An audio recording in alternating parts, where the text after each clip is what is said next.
अपनी अंतिम धर्म देशना उत्तराध्ययन सूत्र में फरमाया कि अप्पा चेव गमेय अप्पा खलुद्रुमो अप्पा दंतो सुधी होई अस्मिन लोए परत है। अर्थात आत्मा का दमन करना चाहिए, किंतु आत्मा का दमन करना इतना आसान नहीं।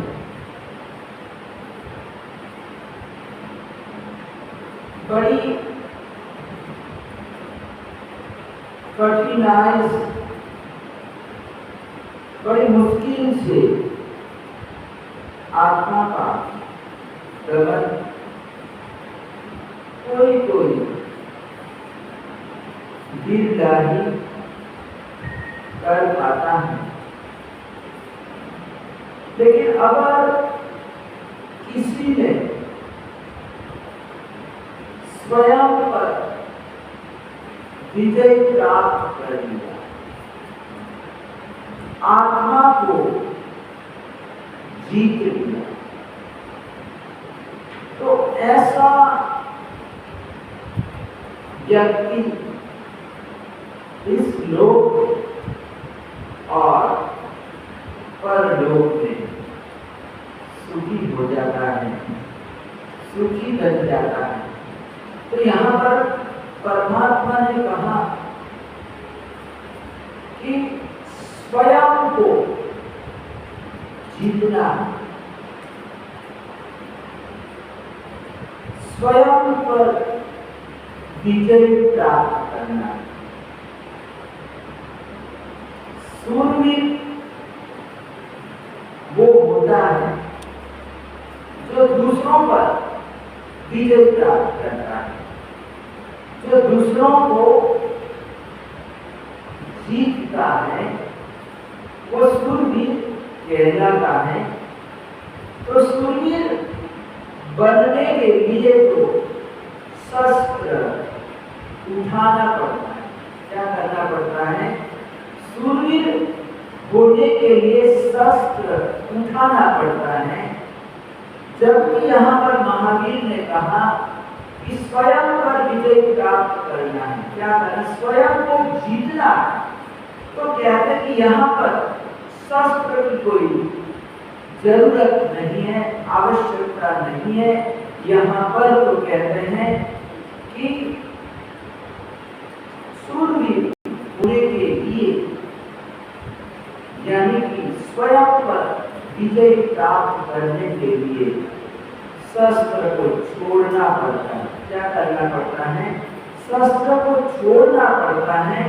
तो महावीर ने कहा कि अगर महावीर होना, यानी मेरे जैसे होना है, क्या करना है, अगर मेरे जैसे होना है, महावीर होना है, क्या होना है, महावीर होना है, तो स्वयं पर विजय प्राप्त करना होगा, स्वयं को जीतना होगा, शस्त्र फेंकना पड़ेगा। क्या करना पड़ेगा, शस्त्र का त्याग करना पड़ेगा, तभी आप महावीर बन सकते हैं। तो यहाँ पर परमात्मा ने बड़ा सुंदर शब्द दिया, आत्मदमन। यानी परमात्मा ने कहा कि प्रत्येक व्यक्ति को आत्मदमन करना चाहिए। तो पहले तो हम समझे, दमन शब्द का अर्थ समझे कि दमन का मतलब क्या होता है, इसका मीनिंग क्या होता है कि दमन करना चाहिए, आत्मदमन करना चाहिए। लेकिन हम आत्मा का दमन कैसे करें, कैसे हम कर सकते हैं? तो यहाँ पर कहते हैं कि दमन का मतलब होता है मन, वचन और काया को बस में रखना।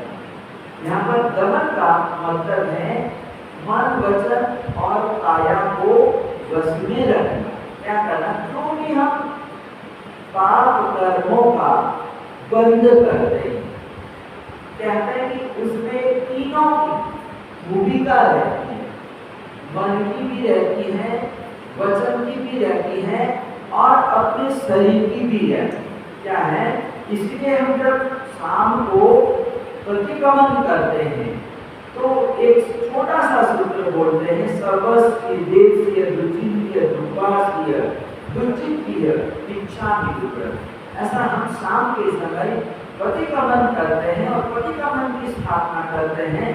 तो उस समय हम इच्छामि दुर्लभ मांगते हैं। क्या करते हैं, इच्छामि दुर्लभ मांगते हैं कि दुचित्य दुर्वास्य दुचिंत्य, यानी यहाँ पर कहते हैं कि दुचित्य यानी कि दुचित्य यानी मन से अशुभ विचार किए, क्या हो, मन से अशुभ विचार किए, दुर्भाष्य यानी कि हमने अपशब्द बोला हो, कटु वचन, किसी को गाली गलौज किया हो, और एक काया से, शरीर से कुचेष्टा की। क्या हो, कुचेष्टा, किसी को मारा, किसी को थप्पड़ मारा, कुछ किया, तो कहते हैं कि ये शरीर की कुचेष्टा है। क्या है, शरीर की कुचेष्टा है। तो हम जो भी पाप कर्म करते, दिन भर 24 घंटे में जो पाप कर्म करते रहते हैं, उसमें एक तीनों की भूमिका है, मन, वचन और काया की। तो मन से भी हम सोचते हैं, अशुभ सोचते हैं। तो यहाँ पर कहते हैं कि अगर मन को वश में कर दिया तो कहते हैं कि वचन और शरीर अपने आप हमारे वश में आ जाएंगे। यानी यहाँ पर प्रमुख रूप से बताया गया कि अपने मन को वश में करना है। किसको करना है, अपने मन को वश में करना है, क्योंकि जो कर्म बंद होता है, अधिकांश कर्म बंद होता है, कहते हैं कि हमारे विचारों से होता है। किससे होता है, अपने खुद के विचारों से होता है। हमारे मन में 24 घंटे ये जो विचारों की जो तरंगे हैं वो चलती रहती हैं। यानी 24 घंटे आदमी कुछ न कुछ सोचता रहता है, विचार आते रहते हैं, और वो विचार कभी अशुभ भी हो सकते हैं, बुरे विचार भी हो सकते हैं और शुभ विचार भी हो सकते हैं। तो कहते हैं कि हमारा मन अशुभ विचारों में चला जाए तो कहते हैं कि उसको रोकना, उसका विरोध करना, तो कहते हैं कि दमन करना। यहाँ पर कहते हैं कि हमारा मन भटक गया, अशुभ विचारों में चला गया। क्या हुआ? अशुभ विचारों में चला गया। जो हमको सोचना नहीं चाहिए, विचार नहीं करना चाहिए, वो हम सोच लेते हैं, विचार कर लेते हैं। तो जो हमारा मन भटक गया है, अशुभ विचारों में चला गया है, कहते हैं कि उस मन को वापस खींच के ले आना, शुभ विचारों में ले आना, जोड़ देना, रोक देना कि ऐसा सोचना नहीं, ऐसा विचार नहीं करना है। तो कहते हैं कि उसको जो अनजाने हुए मन को हम, अशुभ विचारों को हम रोकते हैं, क्या करते हैं? उसका हम विरोध करते हैं, कंट्रोल में करते हैं। तो क्या करते हैं? कंट्रोल, अपने मन को हम कंट्रोल में करते हैं, नियंत्रण में करते हैं। तो कहते हैं कि नियंत्रण करने का नाम ही दमन है। क्या है? अपने मन को, अपने विचारों को, मन वचन काया को वश में करना, संयम में रखना, क्या है? यहाँ पर दमन है। क्या है? दमन है। तो कहते हैं कि यहाँ पर कई पुरुष होते हैं, जैसे यहाँ पर कहते हैं कि कहानी बड़ी रोचक आती है और आप लोगों ने ये कहानी बहुत बार सुनी होगी कि प्रसन्न चंद्र राजर्षि। कौन है? प्रसन्न चंद्र राजर्षि एक स्मशान भूमि में खड़े, और वो एक ही पांव से खड़े, यानी एक पांव को ऊपर उठा लिया, पांव पर पांव चढ़ा के खड़े हैं, और वो दोनों हाथ उन्होंने ऊंचे करके रखे हुए हैं, और उसकी जो दृष्टि है वो सूर्य की ओर है। यानी सूर्य की ओर हम दृष्टि करते हैं, देखते हैं, तो वो ज्यादा देर तक देख पाता है क्या? यानी जैसे हम देखेंगे, हम अपनी आंख नीची कर लेंगे, यानी सूर्य की ओर कोई देख नहीं सकता। आंख उठा के दृष्टि डाल के ज्यादा देर तक देख नहीं सकता है। लेकिन ये जो प्रसन्न चंद्र राजर्षि हैं, एक पांव पर खड़े हैं, दोनों हाथ ऊंचे किए हुए हैं और सूर्य की ओर देख रहे हैं। उनकी जो दृष्टि है वो सूर्य की ओर, सूर्य का प्रकाश, सूर्य की गर्मी है, और सूर्य की ओर देखना कितना कठिन कार्य होता है। लेकिन फिर भी जो प्रसन्न चंद्र राजर्षि ध्यान में है, और इस तरह से जबरदस्त ध्यान कर रहे हैं, तो वहां से कुछ आदमी लोग गुजरते हैं, राजा के दूत गुजरते हैं। तो पहले दूत ने कहा, प्रसन्न चंद्र राजर्षि को देखकर कहा कि क्या गजब का क्या है? गजब की साधना, स्मशान में आके खड़े रहना और ध्यान करना, आत्म ध्यान करना, कैसी जबरदस्त साधना है। ऐसी साधना और कोई व्यक्ति नहीं कर सकता। कितना त्याग, यानी अपने विशाल राज्य को छोड़कर मुनि बन गए हैं, साधु बन गए हैं, और इस तरह से एकदम निर्भीक होकर स्मशान भूमि में साधना कर रहे, साधना में संलग्न है। तो उसने तो प्रशंसा की, पहले वाले ने तो प्रशंसा की, दोनों साथ में थे। तो वो दूसरा दूत कहता है, अरे छोड़ यार, ये कैसा निष्ठुर है कि अपने छोटे से बालक को, यानी उसका जो बेटा तो अभी छोटा था, 8-9 साल का बच्चा होगा, और वो बच्चे को राजगद्दी सौंप कर उसका राज्य अभिषेक करके तो यहाँ पर आके खड़ा हो गया, साधु बन गया, मुनि बन गया। अरे साधु होना ही था तो अपने बेटे को थोड़ा बड़ा हो जाने दे दे, 20-22 साल का हो जाता, उसके बाद दीक्षा ले लेता, साधु हो जाता। उसमें इतनी जल्दी क्या पड़ी थी? साधु होने की क्या जरूरत थी? अब मंत्रियों की जो मंत्रिमंडल है, वो सभी मंत्रियों की दानत बिगड़ गई। क्या है? उनकी दानत बिगड़ गई है और अब वो बच्चे को खत्म कर देंगे और खुद राजा बन जाएंगे। क्या करेंगे? बच्चे को मार देंगे और खुद राजा बन जाएंगे। तो इसको सोचना तो था, अपने बच्चे के बारे में तो सोचना था, इतनी जल्दबाजी करने की क्या जरूरत थी। तो इस प्रकार से पहले वाले बुद्ध ने भी बोला, उसने तो प्रशंसा की, उसकी साधना की, उसने अनुमोदना की, अच्छे शब्द कहे। लेकिन दूसरे वाले ने कहा कि ऐसी कैसी साधना कि बेटे को छोड़कर, बच्चे को छोड़ के आपके साधु बन गया है और अब बेटे को खत्म कर देंगे, मार दिया जाएगा। तो इस तरह से अब ऐसा साधु बना कि किस काम का? तो इस तरह से जब मतलब उन्होंने सुना कि मैंने अपने मंत्रियों पर विश्वास किया। क्या किया? मैंने अपने मंत्रियों पर, मंत्रिमंडल पर विश्वास किया, लेकिन इन लोगों ने मेरे साथ विश्वासघात किया। क्या किया है? विश्वासघात किया। मैंने भरोसा किया, लेकिन ये लोग मेरे भरोसे पर खरे उतरे नहीं। राजनीति में किसी का कोई भरोसा नहीं होता और राजनीति में ऐसा भी कहा जाता है कि कोई किसी का हमेशा के लिए मित्र भी नहीं होता है और कोई किसी का हमेशा के लिए शत्रु भी नहीं होता है। क्या होता है? शत्रु भी नहीं होता है। मौका देखते, अवसर देखते हैं, लोग पार्टियां बदलते रहते हैं। क्या करते हैं? पार्टियां चेंज करते रहते हैं, कभी इधर कभी इधर।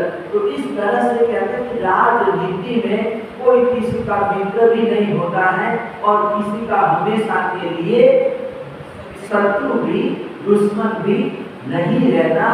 तो ये तो राजनीति है, कब कौन शत्रु हो जाए कुछ कहा नहीं जाता। तो इन्होंने सोचा कि हमने इतनी सेवा की, राजा की इतनी सेवा की और हमको छोड़कर छोटे बालक, नन्हे मुन्ने बालक को राजगद्दी पर बिठा दिया, लेकिन अभी हम सहन नहीं करेंगे। और ऐसा करके वहां पर उन्होंने षड्यंत्र रचा है। और इधर प्रसन्नचंद्र राजर्षि को पता चला तो उसी समय वो गुस्से में आ जाते हैं, क्रोध से भर जाते हैं कि इन्होंने मेरे बच्चे को खत्म करने का सोचा है, लेकिन मैं किसी को छोड़ूंगा नहीं। और ऐसा करके वहां पर खड़े, साधना में खड़े, स्मशान भूमि में खड़े, लेकिन वो मन ही मन अपने विचारों से, मानसिकता से युद्ध करने लगते हैं। क्या करते हैं? युद्ध करने लगते हैं। और इधर उस सैनिक महाराजा वो भी आते हैं और उन्होंने देखा प्रसन्नचंद्र राजर्षि को, तो उनका मस्तक छूट गया। अब वो भाव से कि कितनी जबरदस्त साधना, एक राजा होकर कितना बड़ा त्याग है। उन्होंने 3 प्रदक्षिणा देकर प्रसन्नचंद्र राजर्षि को वंदन किया, प्रणाम किया और महावीर प्रभु के पास आकर पूछते हैं कि भगवान, रास्ते में आ रहा था और प्रसन्नचंद्र राजर्षि स्मशान भूमि में खड़े थे, मैंने 3 प्रदक्षिणा देकर उनको वंदन किया, प्रणाम किया। तो ऐसा राजर्षि मुनि भगवान अगर अभी इस समय काल धर्म को प्राप्त हो जाए तो उसकी आत्मा कहाँ जाएगी?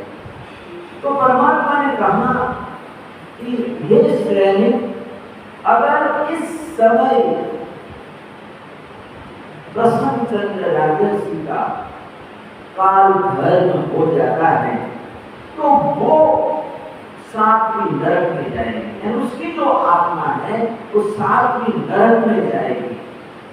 तो सैनिक महाराजा सुनकर अचंभे में पड़ जाते हैं, सरप्राइज होता है कि अरे इतना त्यागी मुनि मरकर नरक में जाएगा क्या? और वो भी 7वीं नरक में। कहां पर? 7वीं नरक में। तो कौन सा पाप कर रहा है? कोई पाप तो नहीं कर रहा ना। हम कितने पापी हैं?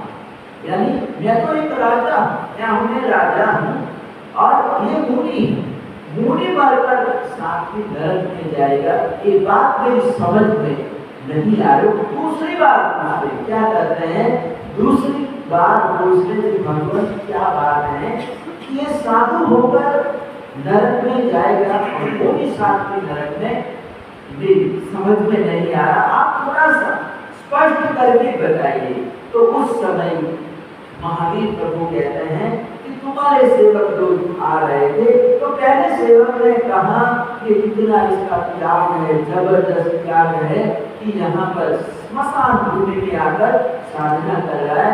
लेकिन ये सुनकर दूसरे ने कहा कि ये ढोंगी है, ये यहाँ आके खड़ा हो गया है, लेकिन वो बच्चे को अब मंत्री लोग खत्म कर देंगे, मार देंगे और उसका राज्य छीन लेंगे। क्या करेंगे, छीन लेंगे।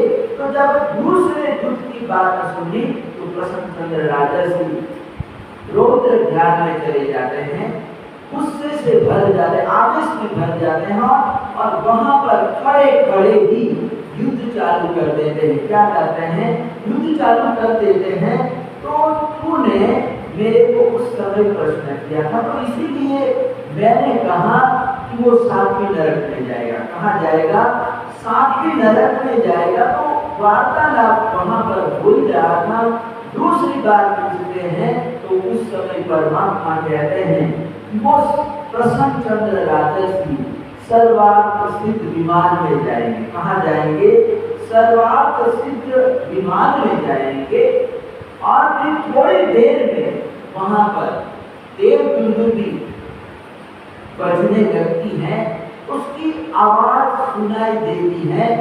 तो महावीर कहते हैं कि श्रेणी प्रसन्नचंद्र राजर्षि को केवल ज्ञान हो गया। क्या हो गया है, उसको केवल ज्ञान हो गया है, केवल ज्ञान की प्राप्ति हो गई है, वो केवल हो गए हैं। तो उस समय परमात्मा श्रेणी महाराजा को समझाते हैं कि ये मन का खेल है। इसका खेल है, मन का खेल है कि प्रसन्नचंद्र राजर्षि अपने शत्रुओं के साथ युद्ध कर रहे थे और युद्ध करते करते सारे शस्त्र खत्म हो गए, एक भी शस्त्र नहीं बचा। तो उस समय उनका हाथ मस्तक के ऊपर गया, चलो कुछ नहीं बचा, अपना जो मुकुट है वो मुकुट ही शत्रु को मारता हूँ, क्या करता हूँ, मुकुट ही फेंकता हूँ। और ऐसा करके अपना हाथ ऊपर ले गए। लेकिन तब पता चला कि मस्तक पर तो कुछ भी नहीं है, एक बाल भी नहीं है। क्या है, एक बाल भी नहीं है। और उस समय पता चला कि मैं कोई राजा नहीं, मैं तो एक साधु हूँ। क्या हूँ, मैं तो एक साधु हूँ, अनकार हूँ, भिक्षु हूँ। और यहाँ कैसा राज, यानी मैंने तो सब कुछ छोड़ दिया है, मैंने सब कुछ त्याग कर दिया, छोड़कर मैं यहाँ पर साधु बन गया हूँ।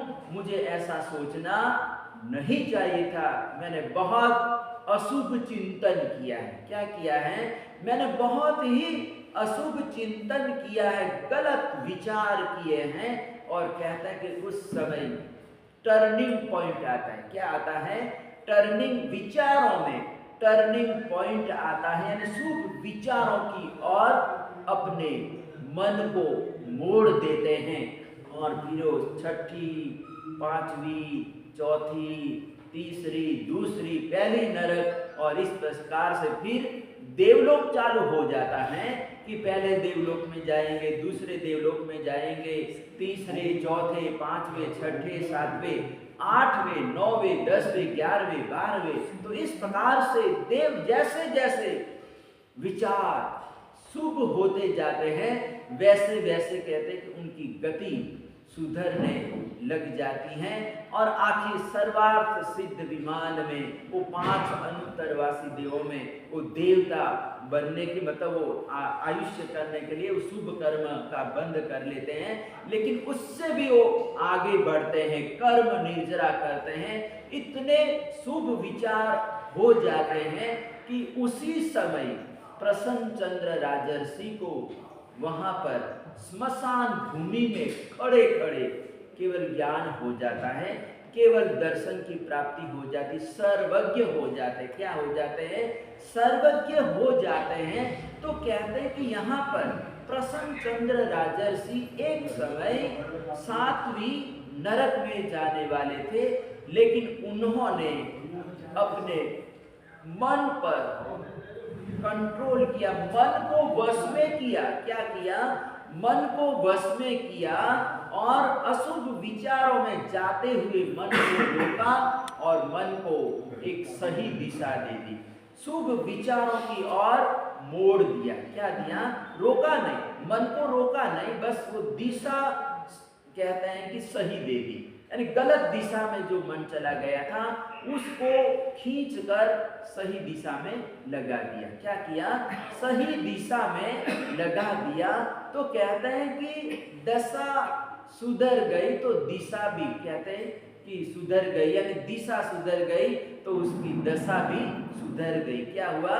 तो यहाँ पर कहते हैं कि ये जो प्रसन्न चंद्र राजर्षि का जो कथानक है, कहानी है, ये हमको ये शिक्षा देता है, प्रेरणा देता है कि जो हमारा मन है, जो हमारी आत्मा, खुद की आत्मा है, वो ही कहते हैं कि कर्मों को बांधने वाली है। क्या है? कर्मों को बांधने वाली, कर्मों को बंधन करने वाली है और छुड़ाने वाला भी कहते हैं और कोई नहीं। यानी जैन दर्शन कहता है कि खुद ने ही कर्मों का बंधन किया है और अप्पा करता दुहा नहीं सुहा नहीं, यानी आत्मा ही कर्म का करता है। क्या है? अपना खुद का आत्मा ही कर्म का करता है और भोगता भी खुद ही है, यानी खुद को ही भुगतना है। क्या करना है? खुद ने कर्म किया है तो इसमें दूसरा कोई इसमें हिस्सा नहीं लेगा। यानी मैं कर्म करूं और कर्म का फल किसी दूसरे को मिले, माता पिता को मिले, भाई बहन को मिले, ऐसा नहीं। यानी मैं कर्म करूंगा तो कर्म का फल मुझे ही मिलेगा। किसको मिलेगा? जो कर चाहे शुभ हो या अशुभ कर्म, कैसा भी कर्म हो, वो कर्म का जो फल है वो कर्ता को ही मिलता है। किसको मिलता है? कर्ता को ही मिलता है। तो परमात्मा ने कहा, श्रमण भगवान महावीर स्वामी ने कहा कि आत्मा ही कर्म का बंद करता। क्या करता है? आत्मा ही कर्म का बंद करता है और आत्मा ही छुड़ाता है। क्या करता है? जब वो धर्म पुरुषार्थ करता है, आराधना, साधना, त्याग, तपस्या करता है, तो कहता है कि उससे वो कर्मों की निर्जरा करता है, कर्मों का क्षय करता है। क्या करता है? कर्मों का क्षय करता है। और इस तरह से संपूर्ण कर्मों का जब क्षय हो जाता है तो आत्मा परमात्मा हो जाता है, मोक्ष में चला जाता। तो इस प्रकार से कहते हैं कि यहाँ पर आत्मदमन की बात की। क्या किया? आत्मदमन की बात की। ठाणांग सूत्र में भी बताया गया है कि जो पुरुष होते हैं वो पुरुष 4 प्रकार के होते हैं। कितने? 4 प्रकार के पुरुष होते हैं। उसमें चौभंगी बताई कि चत्तारी पुलिस जाया पंडिता, यानी 4 प्रकार के पुरुष बताए गए हैं। अयम दमे नामे के नो परम दमे। समर्थ भगवान महावीर स्वामी कहते हैं कि 4 प्रकार के व्यक्ति होते हैं। कोई पुरुष अपना दमन करता है, पर का नहीं, यानी खुद का दमन करता है लेकिन दूसरों का दमन नहीं करता। दूसरे व्यक्ति ऐसे परम दमे नामे के नो आयम दमे, यानी दूसरे व्यक्ति कहते हैं कि दूसरों का दमन करते हैं, खुद का दमन नहीं करते। और तीसरे एक आयम दमे भी परम दमे, खुद का भी दमन करते हैं और दूसरों का भी दमन करते हैं। और चौथे प्रकार के जो व्यक्ति होते हैं वो एक नो आयम दमे नो परम दमे, यानी वो खुद का भी दमन नहीं करते हैं और दूसरों का भी दमन नहीं करते हैं। तो ये 4 प्रकार के हैं। तो पहला प्रकार जो है कहते हैं कि खुद का दमन करना। क्या करना? खुद का दमन करना, दूसरों का दमन नहीं करना। दूसरों का दमन करना यानी कि दूसरों को सताना। क्या करना? दूसरों को सताना। खुद का दमन करना यानी आप कहते हैं कि आत्म दमन करना है। कई लोग दूसरों को दबाते हैं। क्या करते? जो सत्ताधीश होते हैं, जो पदाधिकारी होते हैं, वो दूसरों पर अपनी सत्ता चलाते हैं। क्या करते हैं? सत्ता चलाते हैं, उनको टास्क देते हैं। वो समझते हैं कि ये मेरा गुलाम है। क्या है? गुलाम है। और इसलिए हमारे यहाँ पर पहले दास प्रथा थी। क्या था? दास प्रथा थी। तो कहते हैं कि नौकर चाकर को रखा जाता था और उसको गुलाम बना लिया जाता था। उसको दास बोलते थे। क्या बोलते थे? दास। और कहते हैं कि दास बन गया यानी वो जैसा चाहेगा वो शिक्षा करेगा, मारेगा, पिटाई करेगा, चमड़ी उधेड़ेगा, कुछ भी करेगा, कभी मार भी देगा। क्या करेगा? मार भी देगा। तो इस तरह से कहते हैं कि उस समय जो दास प्रथा चलती थी, कोई दास होने के लिए कोई अगर मजबूरी में किसी को दास, किसी का गुलाम बनना पड़े वो बात अलग है। लेकिन कोई किसी का दास होना नहीं चाहता था, गुलाम होना नहीं चाहता था। यानी किसी का गुलाम हो जाता, दास हो जाना कहते हैं कि बड़ी दयनीय बात है। हमारे यहाँ पर एक शास्त्रीय कहानी आती है कि एक मुनि भगवान, साधु भगवान वर्षों के बाद अपनी जन्मभूमि में पधारते हैं, अपने गांव में पधारते हैं। तो जब अपने गांव में आए तो मुनि भगवान का भी परिवार तो रहता था, अपना घर था, लेकिन घर में कोई भी बचा नहीं। माता पिता, भाई वगैरह कोई भी बचा नहीं था। सिर्फ एक बहन, एक सांसारिक बहन थी और वो भी विधवा बहन, विधवा हो गई थी। इसलिए वो अपने पियर में आ गई थी और वो अकेली रहती थी। मेहनत मजदूरी करके जितना अपने जीवन 2 टाइम का भोजन मिल सके इतना वो कमाती थी और इस तरह से वो अपना गुजारा कर रही थी। तो उसको पता चला कि वर्षों के बाद आज मेरे गांव भाई महाराज पधारे। कौन पधारे हैं? भाई महाराज पधारे। तो बहन को खुशी होना स्वाभाविक था। क्या था? स्वाभाविक था। तो उसने सोचा कि इतने वर्षों के बाद साधु महाराज पधारे, मेरे सांसारिक भाई क्या है, मेरे सगे भाई हैं, तो मैं उनकी क्या सेवा कर सकती हूँ। यानी मेरे पास ऐसा कुछ है नहीं कि मैं महाराज जी की सेवा भक्ति कर सकूं, आहार पानी का लाभ दे सकूं। तो रूखा सूखा ही मतलब खाती थी, जो मिलता वो खाती थी। तो जब महाराज की गोत्री के समय पधारे तो धर्म लाभ देकर महाराज जी पधार रहे। तो उन्होंने पहले से व्यवस्था करके रखी थी कि इतने वर्षों के बाद भाई महाराज पधारे तो मैं ये रूखा सूखा कैसे दे सकती हूँ भोजन आहार। तो ऐसा करके किसी दुकानदार के वहां से उधार घी ले आई। क्या ले आई? थोड़ा सा वो घी ले आई थी।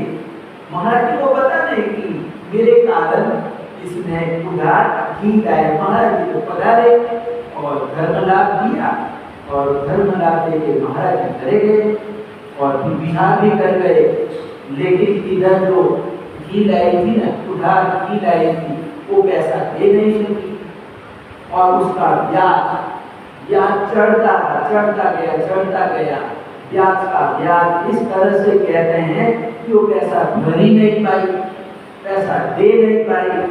तो फिर उस सेठ ने कहा कि अगर तू पैसा नहीं दे सकती तो मेरी गुलाम बन जा। क्या बन जा?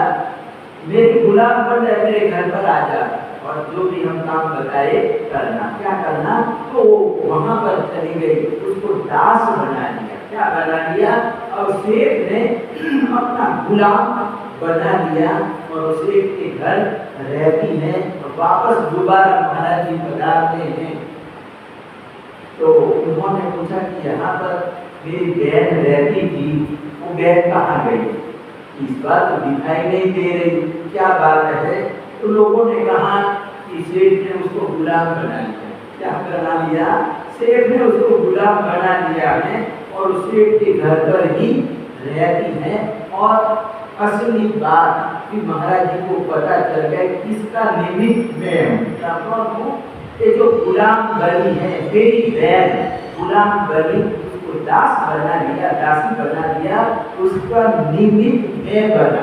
कौन बना हूँ?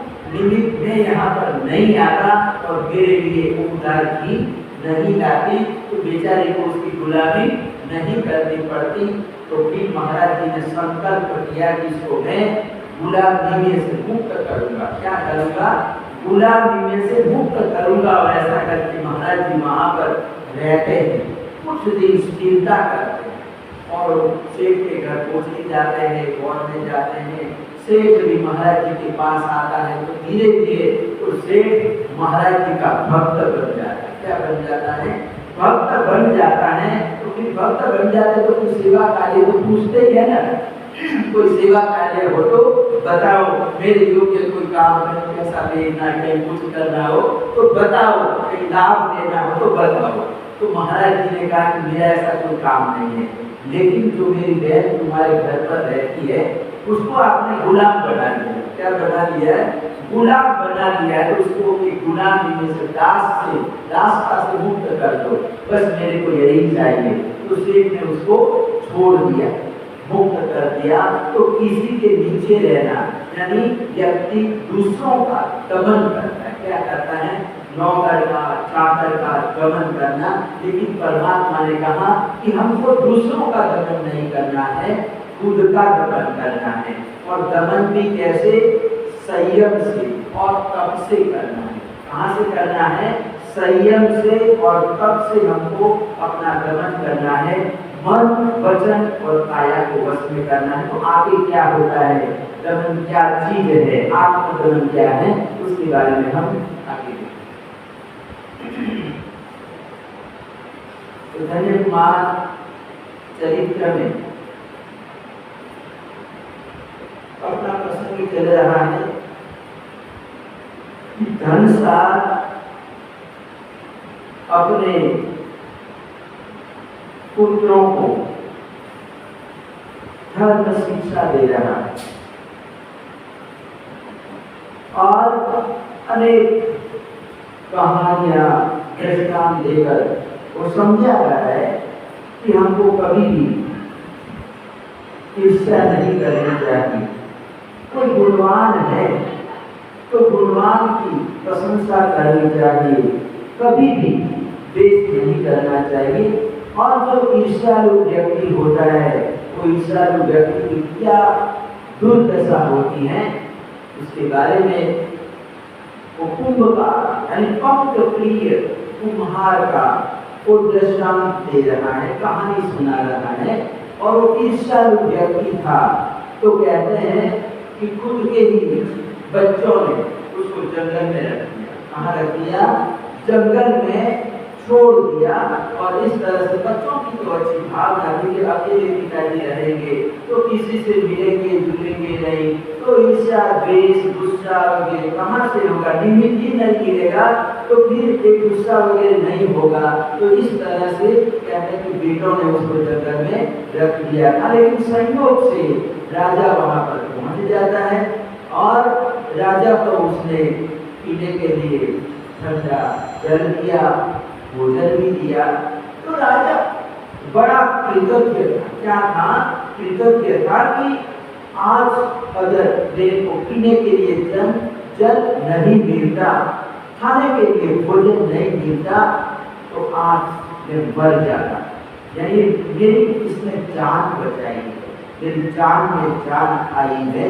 यानी जंगल में, महलों में तो खाना मिलता है, खाना तो कितना खाना पीना कितनी सुविधा होती है, लेकिन जंगलों में कोई व्यक्ति जाता है तो कहते हैं कि वहां पर पता चलता है कि पानी की क्या कीमत है, आहार भोजन की क्या कीमत है।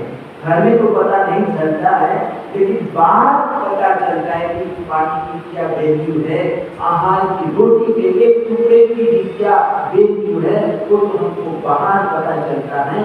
तो राजा को इतने जोरों की भूख प्यास लगी थी और ऐसे समय में एक वृद्ध व्यक्ति ने उसको भोजन दिया, पीने के लिए पानी दिया। तो राजा इतना कृतज्ञता से वो नतमस्तक हो जाता है। और क्योंकि व्यक्ति को किए हुए उपकार को थोड़ा सा भी अगर किसी ने उपकार किया है तो कहते हैं कि कभी भी भूलना नहीं चाहिए। जो किए हुए उपकार को जो याद रहता है वो कृतज्ञ कहलाता है, और किए हुए उपकार को जो भूल जाता है उसको कृतज्ञ क्या कहते हैं, कृतज्ञ कहते हैं। तो हमको कृतज्ञ होना चाहिए, कृतज्ञ नहीं होना चाहिए। थोड़ा सा भी हमारे पर किसी ने उपकार किया है तो कहते हैं कि उसका उपकार हमको याद रखना चाहिए। क्या करना चाहिए, याद रखना चाहिए। जैसे हरिभद्र सुरेश्वर जी महाराज कहते हैं कि उन्होंने जीवन भर को याकीनी साध्वी का उपकार माना, और जो भी ग्रंथ की उन्होंने रचना की, ग्रंथ को लिखा, तो कहते हैं कि ग्रंथ के साथ उन्होंने याकिनी महत्रा सुनी, यानी याकिनी महत्रा का बेटा, यानी हरिभद्र सुरेश्वर जी महाराज किसका बेटा है, ये याकिनी महत्रा साध्वी का बेटा है। क्योंकि उन्होंने उपकार माना कि अगर ये साध्वी भगवान नहीं मिलते तो मैं दीक्षा नहीं दे पाता। क्या करना, मैं दीक्षा नहीं दे पाता। तो साध्वी भगवत का मेरे पर कितना उपकार है, क्या है, कितना असीम उपकार है। और उपकार की दृष्टि से कहते हैं जीवन भर उन्होंने अपने साध्वी भगवत का उपकार माना, और उन्होंने कहते हैं कि प्रत्येक ग्रंथ में साध्वी भगवत का नाम रखा। तो ऐसे कृतज्ञ व्यक्ति होते तो ये राजा भी बड़ा भला था, सज्जन था, कृतज्ञ भाव आया था। तो उन्होंने कहा कि ऐसा करो कि आप मेरे साथ चलो और मेरे घर में रहना, आपको अलग से मैं रहने के लिए कमरा दे दूंगा, भोजन पानी की सारी सुविधा हो जाएगी और आराम से रहना, और मेरे यहाँ पर आपको कोई डिस्टर्बेंस नहीं करेगा, कोई दूसरा आदमी मिलेगा ही नहीं, तो कोई आदमी मिलेगा ही नहीं, तो फिर डिस्टर्बेंस कहाँ से होगा, कुछ नहीं होगा। तो तुम मेरे साथ चलो, मुझे यहाँ पर अच्छा नहीं लगता, यहाँ जंगल में अकेले रहना, यहाँ पर हिंसक जानवर घूमते फिरते रहते हैं, कभी कुछ भी हो सकता है। क्या हो सकता है, कभी भी कुछ भी हो सकता है, तो आप मेरे साथ चलिए। और ऐसा करके राजा ने कहा, तो फिर राजा के साथ नगर में आ गया और उसके राजदरबार में वो रहने लगता है। राजा ने सारी उसके रहने करने की सारी व्यवस्था करवा दी, और कभी राजा बाहर घूमने के लिए वगैरह जाता तो मतलब कम प्रिय को साथ में ले जाता, क्योंकि ऐसा भी न हो कि अंदर रह उठ जाए, थोड़ा सा बाहर की हवा भी लगनी चाहिए, थोड़ा वॉकिंग हो जाता, क्या हो जाता है, वॉकिंग हो जाएगा। तो ऐसा करके राजा अपने साथ ले जाता था। तो एक दिन वो हाथी पर बैठकर जा रहे थे, तो रास्ते में एक बेर का पेड़ आया, बेर का पेड़ होता है, तो बेर का एक पेड़ आया, तो वहां पर एक लड़की कन्या वो बेर तोड़ कर खा रही। क्या कर रही थी, उसको भूख लगी थी, तो बेर तोड़ के वो खा रही थी। वो मीठे बेर के फल थे, बेर थे, तो मतलब वो खा रही थी। तो राजा ने लड़की को देखा, और लड़की को देखकर वो पूछते हैं कि तुम कहाँ पर रहते, तुम्हारे पिताजी का क्या नाम है, किस तरह से पूछा। तो उन्होंने सारा बताया कि इस नगर में रहती हूँ, सारा उन्होंने बताया। तो फिर राजा ने आकर मंत्री को बात कहा कि ऐसे ऐसे एक लड़की रास्ते में मिली थी, और मेरा मन चाहता है कि मैं उसको अपनी पटरानी बनाऊं। क्या बनाऊं, पटरानी बनाऊं। तो मंत्री सीधा घर पर पहुंच गया और सारी बात उन्होंने बताई कि ऐसे ऐसे राजा चाहता है अपनी बेटी को रानी बनाना चाहते हैं, शादी करना चाहता है, विवाह करना चाहता है। राजा की रानी होना पड़ेगा, कहीं न कहीं तो शादी करना ही है। तो राजा खुश हुआ है और कहता है कि मतलब मैं शादी करने के लिए तैयार हूँ। तो उन्होंने भी स्वीकृति दे दी कि मतलब राजा के घर मेरे को तो बेटी देना ही देना है, कन्यादान करना ही करना है। तो राजा मानी के ही खुश हो गए हैं, तो कोई बात नहीं है। तो ऐसा करके 8 बाट से दोनों का विवाह हो जाता है और ये लड़की एक गरीब घर की लड़की राजा की रानी बन जाती है और मंत्री भी साथ में रहता है, हमेशा साथ में रहता है। तो वर्षों के बाद मतलब जहाँ वो राजा का वो लड़की का मिलन हुआ था ना, वहाँ वर्षों के बाद फिर वो हाथी वहाँ से गुजरता है। तो बेर का पेड़ देखा और राजा ने कहा कि यहीं पर हमारी मुलाकात हुई। कहाँ हुई थी? यहीं पर हम दोनों की मुलाकात हुई थी, हमारा मिलन हुआ था। तो राजा को याद आ गई ये घटना, स्मृति पटल पर उभर आई और उन्होंने महारानी को पूछा कि ये जो पेड़ है, इस पेड़ को तो जानती है क्या? ये पेड़ का नाम क्या है? तो उन्होंने मना कर दिया कि मेरे को पता नहीं कि पेड़ का नाम क्या है। तो राजा मन ही मन मुस्कुराने लगा कि यहाँ पर ही देखा था कि बैर के फल तोड़ तोड़ के खा रही थी, लेकिन अभी इस समय ये मना कर रही थी मैं इस पेड़ को नहीं जानती थी। तो पंत प्रिय भी साथ में था। वो पंत प्रिय कहता है कि ये अभी महारानी बन गई। क्या बन गई? महारानी बन बैठी है। अरे बैर खा के बड़ी हुई है। वो कहता है, पंत प्रिय कहता है उसको दूसरा खाना तो मिलता ही नहीं था, इतनी गरीब थी कि पूरा खाना भी नहीं मिलता था और ये बैर खा के बड़ी हुई है और आज मना कर रही है कि पेड़ को नहीं जाना, पहचानती नहीं। अरे तो माथा पटकता है, क्या करता है वो माथे में जोर से मारता है। तो उस समय राजा भी कहता है कि क्या बात हो गई? अरे चलो वर्षों की बात है, तो भूल भी गई होगी, इसमें क्या है और तुम इतना कहते हो? तो बोले वो कहता है कि राजा भी जोरू का गुलाब हो गया। तो राजा के सामने ऐसा बोलता है कि राजा भी जोरू का गुलाम यानी अपनी पत्नी का गुलाम हो गया है। तो ये सुनकर राजा को बड़ा गुस्सा आता है और गुस्से में कहता है कि इसको रखना अयोग्य यानी अच्छा नहीं है, इसको अभी भेज देता हूँ। ऐसा करके जहाँ वो चौकी में रहता था ना, वहाँ पर वापस उसको रख दिया। और इस तरह से कहते हैं कि एक दिन कोई वहाँ पर शेर आ गया और उस शेर से बचने के लिए इधर उधर भागने लगा, कोई जगह नहीं मिली। तो ऐसे वो कोई गुफा में घुसने लगा और थोड़ा सा शरीर अंदर चला गया, पांव बाहर रह गए। तो इस प्रकार से कहते हैं कि गुफा में भी जा नहीं सका और बाहर भी निकल नहीं सका, फंस गया। क्या हुआ? वो फंस गया गुफा में, ऐसा फंस गया और कहते हैं कि भूखा प्यासा कई दिनों तक भूखा प्यासा इस तरह कहते हैं भूख प्यास सहन करके वो मर गया। तो यहाँ पर घनसार अपने तीनों बेटों को कहता है कि ईर्ष्या का दुष्परिणाम है। क्या है? ये ईर्ष्या का दुष्परिणाम है। तो इस तरह से अब आगे घनसार और क्या करता है, वो बेटे को मानने के लिए तैयार नहीं है। क्या है?